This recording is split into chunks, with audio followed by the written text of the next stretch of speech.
पटदियो पूजा पाउछथि सिद्ध बलराम जीउଙ୍କ मन्दिररे। ढेंकानाल कैब्य बजार स्थित सिद्ध बलराम जीउଙ୍କ मन्दिर प्रांगणरे पटदियोंकर पूजा चालू रही। बलराम बदलरे वासुदेव, सुभद्रा बदलरे भुवनेश्वरी, कृष्ण बदलरे नारायण पूजा पाउछथि।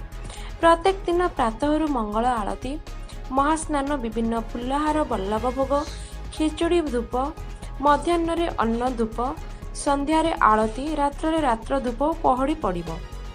एही नीति नेत्रोत्सव पूर्वदिन पर्यंत चालू रहिबो।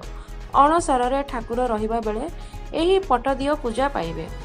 पूजक श्री वत्स मिश्र, पालिया सेवक शंभुनाथ महापात्र, सुआर नीलमणि आचार्य, काहालिया टिकन बेहेरा और जिम्मेदार श्याम सुंदर पाणीग्राही उपस्थिति एही पटदियो पूजा चालू रही। Bureau report, Odisha Odia news. मो सिद्ध बलराम जीउंकर पूजा पंडा मो नाम मिश्र।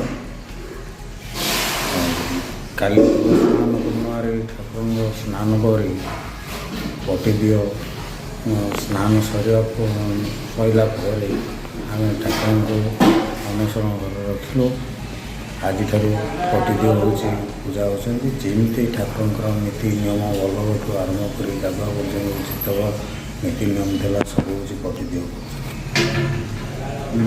बलभद्र बदली आम पटदियो रखी वासुदेव नाम, आउ सुभद्रा बदली नाम हूँ भुवनेश्वरी, कृष्ण प्रतिमूर्ति बदली नाम नारायण।